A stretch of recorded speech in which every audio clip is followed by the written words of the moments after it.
हाय दोस्तों, मैं हूँ नीलम गुप्ता। मेरे ब्लॉग में आपका स्वागत है। कैसे हैं आप लोग? वैसे ईश्वर की दुआ से आप लोग ठीक ही होंगे और मैं भी आपकी कृपा से ठीक हूँ। मेरी बेटी भी अब आराम है। और आगे वीडियो में मैं बताना चाहती हूँ आपको कि देखिए, आज तो भाई सच में बताऊँ, ये देख लीजिए मेरी बेटी मेरी और एकदम, अब देखो उसको कुछ नहीं मिला तो डब्बे में चढ़ रही है, डब्बे में बैठ रही है। तो पर 2-3 दिन से तो हम अपनी बेटी को लेकर बहुत परेशान थे, क्योंकि मेरी बेटी को ना कोई भी चीज़ खा रही थी पच नहीं रही थी। बहुत ज़्यादा उसकी मतलब उसको वीकनेस भी हो रही है और उल्टियाँ बहुत हो चुकी है ना दरअसल।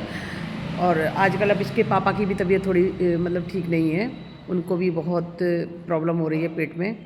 और 2-3 डॉक्टर को दिखा चुके हैं लेकिन अभी आराम नहीं है, लेकिन आप लोग की दुआ से जल्दी वो ठीक हो जाएंगे। तो वीडियो में आगे बढ़ाने से पहले हम बता देना चाहते हैं, मैं नीलम गुप्ता, आप लोग मुझे जानते तो होंगे ही। अगर नहीं जानते हैं तो आप यूट्यूब पर जब सर्च करते हैं ना, 10 श्री सुंदरी नीलम गुप्ता बीहड़ के जब बारे में जब आता है तो आप देखे होंगे कि मैं वही नीलम गुप्ता हूँ। और आज थोड़ा न सुस्त भी हूँ और गला भी थोड़ा ख़राब है। तो आप पहले देखते होंगे कि वो छोटी सी लड़की है और मतलब सर पे पट्टी सी बांधे है और राइफल टांगे है, और मतलब दांत हमेशा देखते तो दांत ही चार रहे, ऐसे करके दांत चारते रहते हैं।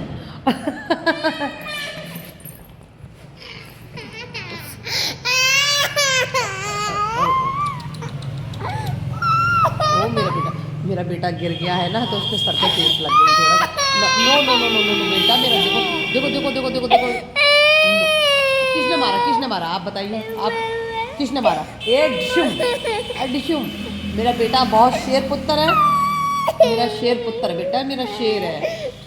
शेरों को दर्द नहीं होता है, शेरों को दर्द नहीं होता बेटा।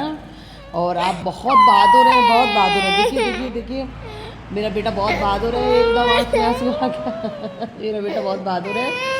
No no no no no no no, ना बेटा, ना ना ना।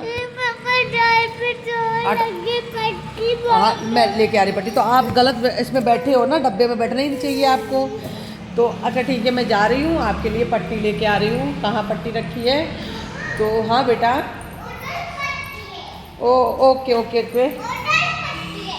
ओ ये रही पट्टी, रही है पट्टी, रही है। मैं अपने बेटा को पट्टी लगा दूंगी। ए ए ए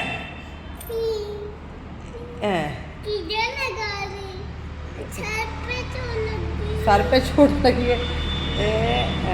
लग गई, सही हो जाएगी अब। तो जैसे मैं बताया, देखिए बर्थडे का अभी भी सजा हुआ था, बहुत इसमें बहुत अच्छा सा डेकोरेशन किया था बेटी के लिए। और आज पुष्पा भी देखो दरअसल नहीं आई है झाड़ू पोछा करने के लिए, बहुत गंदा पड़ा हुआ है। और तो जैसे मैं बता रही हूँ कि आप देखे हैं कि उसमें 2 लड़कियाँ हैं, एक सरला जाटव हैं और मैं हूँ। और मैं पतली, जो सबसे ज़्यादा पतली हूँ, और जो सबसे नाटी है वो सरला है, और मैं उसके बगल में खड़ी हूँ। तो जैसे लोग जाते थे इंटरव्यू लेने के लिए वहाँ पर निर्भय गुज्जर के गैंग में, तो दिखाते थे कि हाय, तो मतलब उस समय मुझे बोलना भी ढंग से नहीं आता था कि मुझे क्या बोलना है। तो मैं जब इंटरव्यू लेते तो निर्भय सिंह तो अपना भाई धांसू अंदाज में अपना दे देते थे भूकाल बना के कि मैं हूँ दशरथ सम्राट निर्भय सिंह गुर्जर। और आपने श्याम का भी इंटरव्यू देखा है, श्याम भी बेचारा बहुत अच्छा लड़का था। वो 9 साल का था, उसका अपहरण हुआ था दिल्ली से अपहरण हुआ था उसका। उसके पिता डालचंद ठेकेदार करके बजते थे, और उसके किराएदार ही उसको उठा ले गए थे, मतलब पिक्चर दिखाने के बहाने ले गए थे उसको बेचारे को। उसको भी बेच दिया गया था निर्भय गुज्जर के पास। तो किसी कारणवश उसके पिताजी, उसकी माँ नहीं छुड़ा पाई उतना पैसा जितना निर्भय ने मांगा, नहीं दे पाए थे। तो मतलब पैसा कुछ लेकर गए थे उनके पिता, लेकिन जैसे कहते नहीं बीच की बिचौलिया, तो बिचौलियों ने बीच ही में पैसा गलत कर दिया, उनके पिता को मार के भगा दिया था।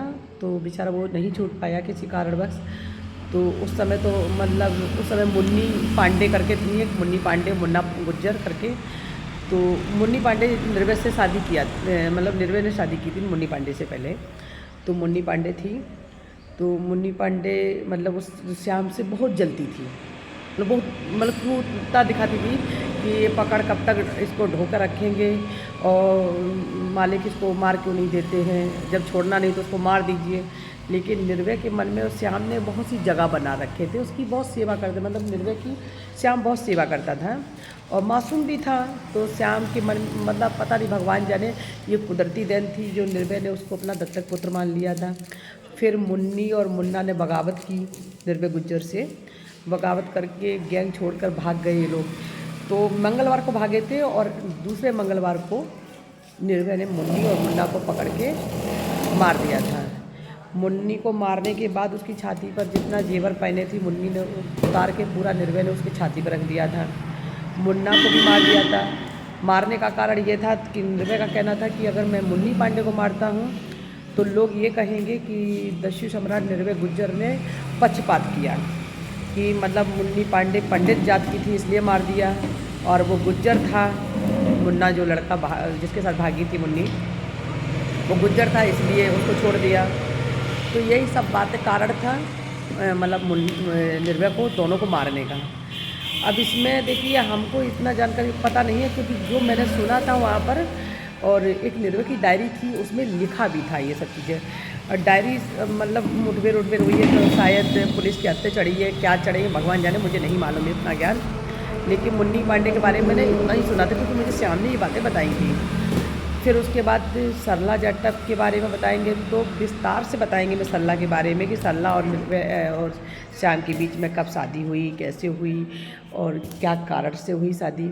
तो देखिए आप लोग अभी तक मेरा चैनल को सब्सक्राइब नहीं किए हैं तो प्लीज़ मुझे सब्सक्राइब कीजिए और लाइक कीजिए, कमेंट कीजिए। देखिए कमेंट करेंगे, लाइक करेंगे और चैनल को सब्सक्राइब करेंगे तो मुझे भी बताने में अच्छा लगेगा।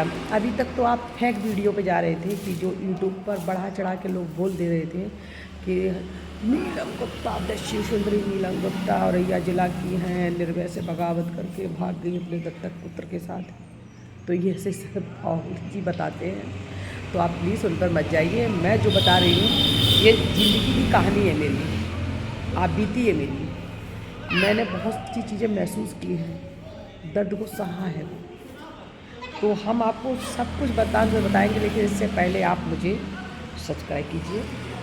देखिए मुझे फेमस होने की ज़रूरत नहीं है, लेकिन आपकी एक लाइक मुझे बहुत सुकून देती है। मन को कहते हैं जब घाव हो जाते हैं ना तो उस मन को घाव में भरने के लिए दवाई जरूर, जड़ी बूटी ज़रूरत है। उसी तरीका आपकी एक लाइक मुझे ज़रूरी है। आप एक लाइक करेंगे, कमेंट करेंगे तो मुझे बहुत अच्छा लगेगा। तो प्लीज़ आप अगर दस्यु सुंदरी नीलम गुप्ता से मिलना चाहते हैं तो मैं आपसे रूबरू मिलूँगी। रूबरू मिलने का मतलब है कि मैं इंस्टाग्राम पर हमेशा शाम को 9 बजे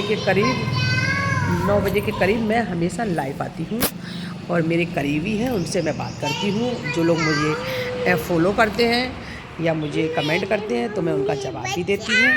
और जो लोग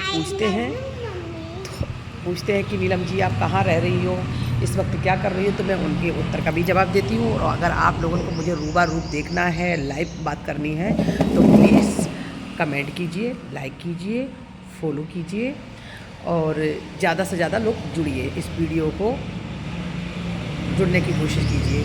तभी आपको उन डकैतों के बारे में, उन आबिदियों के बारे में हम आपको विस्तार से बता सकते हैं। Okay, bye bye, love you.